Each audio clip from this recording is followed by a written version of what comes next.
Hi everyone. I am recording a lecture that typically takes 2 classes to go over. It will probably take a lot shorter without any discussion. So this lecture is intended for Monday and Wednesday while I'm away. All right, so we're going to talk about urban sprawl and the automobile and how the automobile has been a very strong part of our culture in the recent past in American cities. And you can see I have a few pictures up here, including the picture that's entitled The American Dream Urban Sprawl. I'm sure many of you grew up in the burbs and had maybe a pool, maybe a white picket fence, a front yard, a backyard, a garage, a nice house in a community, maybe on a cul-de-sac, you know, that kind of environment that we're talking about with the suburbs, which urban sprawl is largely connected to the suburbs. And remember, this is the same population flow that we talked about that's called decentralization, right? Sprawl is a nickname for that. Okay, next slide.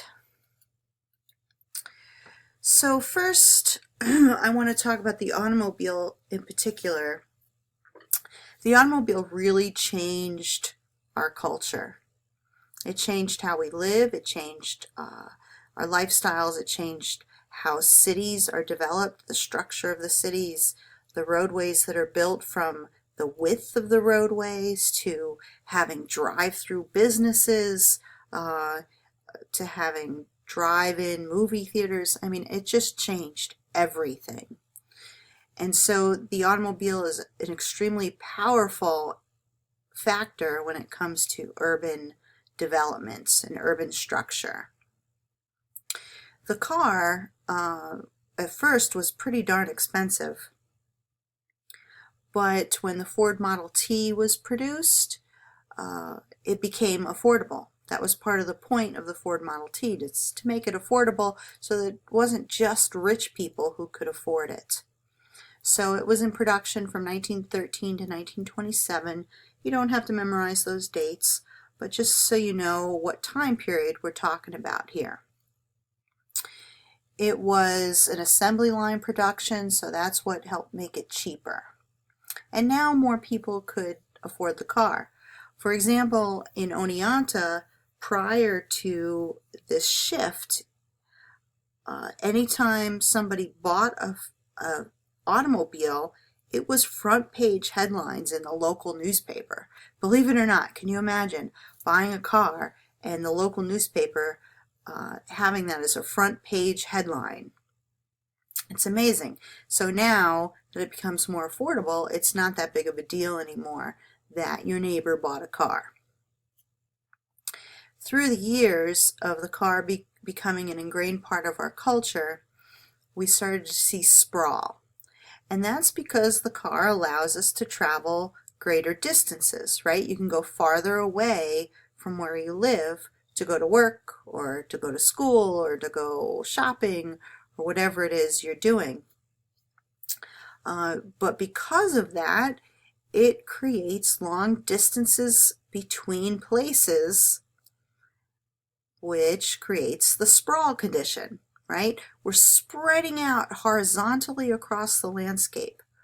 Remember, this is a horizontal spread. As in the past, before the car, cities stayed compact and they grew vertically, or buildings were knocked down and rebuilt in the same location. But now we're able to spread out horizontally across the landscape, sprawling across the land, using up more land, larger amounts of acreage. And when you create these long distances between you and where you need to travel, that makes you highly dependent on your vehicle. So once you move to the suburbs, that's it. You have to have a car now. You have no choice. If you stay within the city where there's public transit available, then you don't have to rely on a car. But once you move out into the suburbs, there you are, you're dependent now. So there's this relationship that is created through this process of dependencies on personal vehicles. And you can see I have several pictures up here. There's a diagram, let's see, there's my cursor, a diagram showing the highway, and right off the highway you have a main road with all these little cul-de-sac kind of roads off of it, and the black boxes are houses. And that's exactly what we tend to see in suburban development, is that a development will be right off a highway exit, and you have all this development. If you're from a location like Long Island or New Jersey, you might know that, especially in New Jersey, this is true. I believe it happens in Long Island too, where you tell somebody where you live by what exit to get off of the highway. That's very common in New Jersey. And New Jersey is one of the most sprawled out suburban kind of states in the U.S. Okay, moving on. Oh, one more thing. Everything changed about our culture. This picture here showing the traffic lights, it's an older picture, but everything changed with the car. Now we need traffic lights, we need crosswalks, we need curbs and signage and all sorts of things. We need laws passed regarding driving and pedestrians. So it really dramatically and drastically changed our lifestyle and the structure of cities. Okay, next slide. Here's a diagram that is discussing why sprawl is favored, why cities tend to sprawl. Okay, so here we have our basic concentric zone model here with the concentric circles in the middle of the CBD, and you move outward. You have industrial, low income, middle income, high income, and the outermost ring would be where the space is available, right? That makes sense. So in this space, you have lots of land with room for expansion. You can have wider roads. You can have newer roads that are better maintained. You have the space that hasn't been polluted yet, right? You have little pollution. It's an attractive environment for people who want to settle there. You have room for recreation, like golf courses that need a lot of space. So space is the issue here, right? That's the common denominator here. It also provides good accessibility if your golf courses, for example, are in this outer area, and so are your homes, and so are your schools. You have this whole new area to live and work and play in. For industry or companies, if they construct their office buildings out here, then the workers are close by, and that makes it more convenient for people to get to work, and you might end up with better employees, a better selection of employees. You also have plenty of room for cars. I mean, that's the bottom line, right? We have plenty of room for cars. Lots of space for parking, because now we need huge parking areas to accommodate everybody that has a car. And the land tends to be cheaper, especially in the beginning of the development, in the outskirts, in the fringe of the urban area. And then, of course, eventually the fringe becomes part of the city, and as all of this land gets developed, it no longer remains cheap, right? It would get more and more expensive as time goes on. Okay, next slide. So we've developed this car culture in American cities, American urban locations, either clusters or areas. And a really surprising, maybe you could have guessed this, but alarming percentage is that 50% of all of our space in urban locations are devoted to the automobile. 50%. That means parking lots, gas stations, roadways, highways, I said gas stations, mechanics, all of these different places. 50% of all land devoted to cars. That means 50% is left for everything else. Green space, homes, business, right? Everything else, 50%.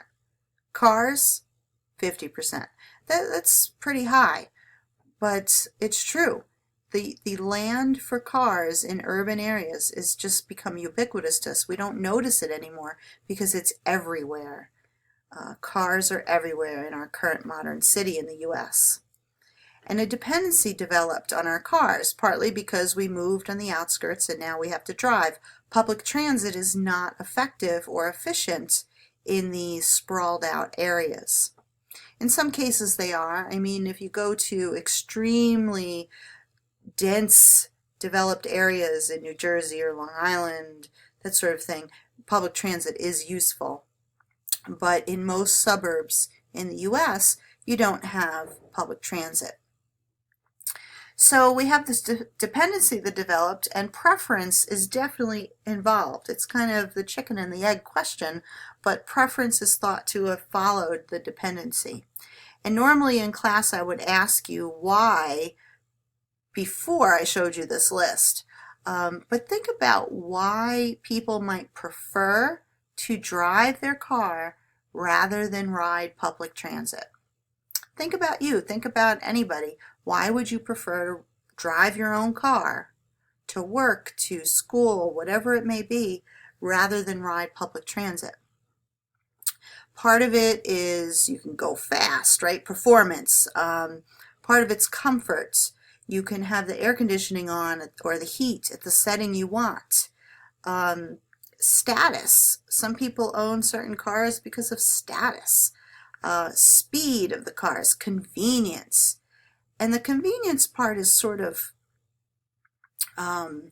two-sided because it seems more convenient for sure. It feels more convenient. Sometimes it can take longer to run errands or do something in your car. If you're commuting to work, it can take much longer than if you rode, let's say, the subway. But certainly it's more convenient to stop at multiple places.